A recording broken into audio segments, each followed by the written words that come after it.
जय माता दी दोस्तों, आप सभी को चैत्र नवरात्रि की हार्दिक शुभकामनाएं। माता रानी आप सभी की मनोकामनाएं पूर्ण करें। आज हम इस वीडियो में बात करेंगे नवरात्रि के पहले दिन की पूजा विधि के बारे में। आपको बता दें कि नवरात्रि के पहले दिन कलश स्थापना के साथ साथ माँ दुर्गा के प्रथम स्वरूप माँ शैलपुत्री की पूजा की जाती है। तो आज हम आपको माँ शैलपुत्री की संपूर्ण पूजा विधि बताने जा रही हूँ कि माँ शैलपुत्री की पूजा करते समय आपको किस रंग के कपड़े पहनना चाहिए, कौन सा फूल माता शैलपुत्री को बेहद ही पसंद है, माँ शैलपुत्री का प्रिय भोग क्या है और माँ शैलपुत्री को प्रसन्न करने के लिए आपको किस मंत्र का जाप करना चाहिए। साथ ही माँ शैलपुत्री की कथा भी सुनाऊंगी। इसके अलावा नवरात्रि के प्रथम दिन किए जाने वाला एक इच्छापूर्ति उपाय भी बताऊंगी, जिसे करके आप अपनी मनोकामना को पूरा कर सकते हैं। पूरी जानकारी के लिए अंत तक वीडियो जरूर देखें, लेकिन उससे पहले आप सभी से अनुरोध है, कमेंट बॉक्स में जय माता दी जरूर लिखें और अगर अभी तक आपने हमारे चैनल को सब्सक्राइब नहीं किया है तो जल्दी से सब्सक्राइब करके बेल आइकन दबा दें। साथ इस वीडियो को लाइक करें और ज्यादा से ज्यादा शेयर करें। तो आइए शुरू करते हैं। दोस्तों, नवरात्रि के पहले दिन माँ दुर्गा के पहले स्वरूप यानी माँ शैलपुत्री की पूजा की जाती है। माँ शैलपुत्री को स्नेह, करुणा और ममता का स्वरूप माना जाता है। माँ शैलपुत्री की विधि विधान से पूजा अर्चना करने से मनवांछित फल की प्राप्ति होती है और जीवन के सभी संकटों से मुक्ति मिलती है। आपको बता दें कि माँ शैलपुत्री हिमालय की पुत्री है, इसी वजह से माँ के इस स्वरूप को शैलपुत्री कहा जाता है।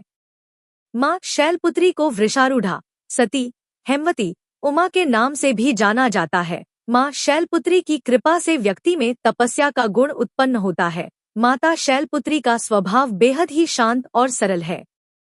और माँ शैलपुत्री के स्वरूप की बात करें तो इनका वर्ण सफेद है। माता ने श्वेत रंग के वस्त्र ही धारण किए हुए हैं। माता की सवारी वृषभ यानी कि बैल है। माँ शैलपुत्री ने दाएं हाथ में त्रिशूल और बाएं हाथ में कमल धारण किया हुआ है। माँ का यह रूप सौम्यता, करुणा, स्नेह और धैर्य को दर्शाता है। माता शैलपुत्री की पूजा करने से चंद्रमा के बुरे प्रभाव दूर हो जाते हैं। दोस्तों, माँ शैलपुत्री समस्त वन्य जीव जंतुओं की रक्षक भी हैं। माता शैलपुत्री ने घोर तपस्या करके ही भगवान शिव को प्रसन्न किया था। माँ शैलपुत्री के अधीन वे समस्त भक्तगण आते हैं जो योग साधना, तप और अनुष्ठान के लिए पर्वत राज हिमालय की शरण लेते हैं। माँ अपने भक्तों की हमेशा मनोकामना पूरी करती हैं और व्यक्ति का मूलाधार चक्र जागृत होने में माता शैलपुत्री सहायता करती हैं। आपको बता दें कि माता शैलपुत्री की पूजा करने से कुंवारी कन्याओं को सुयोग वर की प्राप्ति होती है और घर में धन धान्य की कभी भी कमी नहीं होती है। माता के इस स्वरूप को जीवन में स्थिरता और दृढ़ता का प्रतीक माना जाता है। माँ शैलपुत्री की पूजा करके विभिन्न सिद्धियों की भी प्राप्ति होती है। दोस्तों, नवरात्रि के पहले दिन सुबह जल्दी उठकर स्नान आदि करके सर्वप्रथम पूजा स्थल को अच्छे से साफ करके गंगाजल छिड़क कर शुद्ध करें। पूजा के पहले अखंड ज्योति प्रज्वलित कर लें और शुभ मुहूर्त में घट स्थापना कर लें। अब पूर्व की ओर मुख कर बैठ जाए। माँ शैलपुत्री की पूजा करने के लिए आप सर्वप्रथम एक लकड़ी की चौकी ले लें और उस पर लाल रंग का वस्त्र बिछा लें। उसके ऊपर स्वास्तिक का चिन्ह बनाकर माँ शैलपुत्री की मूर्ति या चित्र स्थापित करें। दोस्तों, यदि आपके पास माँ शैलपुत्री की प्रतिमा अलग से नहीं है तो आप माँ दुर्गा की प्रतिमा ही स्थापित कर दें और माँ शैलपुत्री का ध्यान करते हुए माँ दुर्गा की ही विधिवत पूजा करें। और बात करें माँ के प्रिय रंग की तो माँ शैलपुत्री का प्रिय रंग पीला है, तो भक्त को इस दिन पीले रंग के वस्त्र पहनकर माँ शैलपुत्री की पूजा करनी चाहिए। इसके अलावा माँ शैलपुत्री का वर्ण श्वेत है, ऐसे में माँ का प्रिय रंग सफेद भी है। इसी कारण से माँ को नवरात्रि के पहले दिन सफेद रंग की वस्तुएं अर्पित करनी चाहिए। दोस्तों, आप माता को रोली, कुमकुम, अक्षत अर्पित करें और माँ शैलपुत्री को प्रसन्न करने के लिए आप सफेद कनेर के पुष्प या फिर लाल गुड़हल के फूल का प्रयोग कर सकते हैं या कोई भी लाल रंग के फूल माता को चढ़ा सकते हैं। इसके बाद धूप दीप जलाएं। और बात करें माँ शैलपुत्री के प्रिय भोग की तो माँ को इस दिन गाय के घी का भोग लगाना चाहिए या फिर आप माँ शैलपुत्री को सफेद दिखने वाले खाद्य पदार्थ जैसे कि खीर, चावल, सफेद मिष्ठान आदि का भोग लगाना चाहिए। इसके बाद मां शैलपुत्री के मंत्रों का जाप करें। आप ओम देवी शैलपुत्र्य नमः का जाप कर सकते हैं, या इसके अलावा आप ओम ऐं ह्रीं क्लीं शैलपुत्र्य नमः इस मंत्र का भी जाप कर सकते हैं। या फिर आप या देवी सर्वभूतेषु मां शैलपुत्री रूपेण संस्थिता नमस्तस्य नमस्तस्य नमस्तस्य नमो नमः इस मंत्र का जाप भी कर सकते हैं। आप मंत्रों का जाप हो सके तो 108 बार जरूर करें। दोस्तों, जितनी ही श्रद्धा और भक्ति के साथ आप मां का जाप करेंगे, मां उतनी ही जल्दी प्रसन्न होकर आपकी मनोकामना को पूर्ण अवश्य करेगी। दोस्तों, मंत्रों को पूर्ण करने के बाद आप मां शैलपुत्री की कथा जरूर सुनें और दुर्गा चालीसा, दुर्गा कवच या दुर्गा सप्तशती का पाठ भी अवश्य करें। अब मां के समक्ष अपनी मनोकामना को अवश्य बोले। इसके बाद माता की आरती करके विधि पूर्वक पूजा को संपन्न करें और अंत में मां से भूल चूक की क्षमा याचना जरूर करें। चलिए अब सुनते हैं मां शैलपुत्री की कथा, जो इस प्रकार है।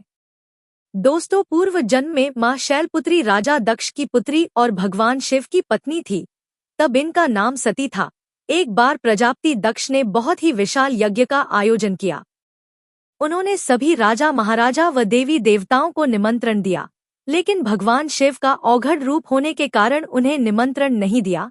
जब देवी सती को अपने पिता के द्वारा विशाल यज्ञ के आयोजन के बारे में पता चला, तो उनका मन उस यज्ञ में जाने के लिए व्याकुल होने लगा। तब उन्होंने भगवान शिव को अपनी इच्छा की अनुभूति कराई।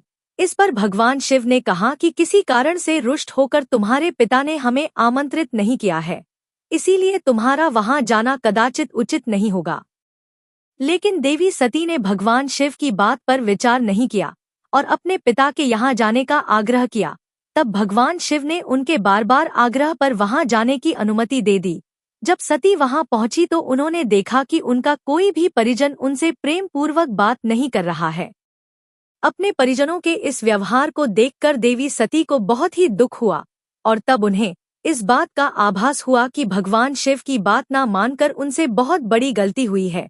वह अपने पति भगवान शिव के इस अपमान को सहन ना कर सकी और उन्होंने तत्काल उस यज्ञ की योग अग्नि द्वारा अपने शरीर को भस्म कर दिया। जैसे ही भगवान भोलेनाथ को इस बात की जानकारी हुई तो वह बहुत ही दुखी हुए। इसके बाद दुखी भगवान शिव क्रोध से आग बबूला होते हुए राजा दक्ष के यहाँ गए और तुरंत ही उस यज्ञ को ध्वस्त कर दिया। इसके बाद ही देवी सती ने पर्वतराज हिमालय की पुत्री के रूप में दोबारा जन्म लिया और देवी शैलपुत्री के नाम से जानी गई। तो बोलो मां शैलपुत्री की जय। चलिए जानते हैं नवरात्रि के प्रथम दिन किए जाने वाला इच्छापूर्ति उपाय क्या है। दोस्तों, नवरात्रि के प्रथम दिन मां शैलपुत्री की विधिवत पूजा करें। आप एक सफेद आसन पर उत्तर दिशा की ओर मुख करके बैठ जाएं और माता के समक्ष एक शुद्ध घी का दीपक जलाएं। अब आप एक साबुत पान के पत्ते पर 27 फूलदार लौंग रख ले और अब आप ओम देवी शैलपुत्र्य नमः मंत्र का जाप 108 बार करें। जाप करने के बाद सारी लौंग को कलावे में बांधकर माला का स्वरूप दे दें। अब आप अपने मन की इच्छा को बोलते हुए इस लौंग की माला को मां शैलपुत्री को अपने दोनों हाथों से अर्पण कर दें। ऐसा करने से आपको हर कार्य में सफलता मिलेगी और अगर पारिवारिक में गृह क्लेश चल रही है तो वह भी खत्म होगी और मां के समक्ष आपने जो भी मनोकामना रखी है, मां शैलपुत्री उसे शीघ्र ही पूरा करेंगी। दोस्तों, यदि आपके घर में बहुत ज्यादा नेगेटिव एनर्जी रहती है तो आप मां शैलपुत्री की पूजा करने के बाद आप शुद्ध घी में एक कपूर का टुकड़ा डुबोकर इसे जलाएं। इसके बाद उसका धुआं आप अपने पूरे घर में दिखाएं। लेकिन ध्यान रखें कि बाथरूम या टॉयलेट में आप इस धुएं को ना दिखाएं। दोस्तों, इस उपाय को करने से आपके घर में पॉजिटिव एनर्जी बनी रहेगी और आपके घर में सदैव सुख शांति और समृद्धि बनी रहेगी। तो बोलो मां शैलपुत्री की जय। तो दोस्तों, यह जानकारी आपको अच्छी लगी तो कमेंट में जय माता दी जरूर लिखें और अगर आपका कोई सवाल है तो उसे कमेंट बॉक्स में अवश्य पूछ ले और इस वीडियो को लाइक करें, शेयर करें और साथ ही साथ चैनल को सब्सक्राइब करें। धन्यवाद।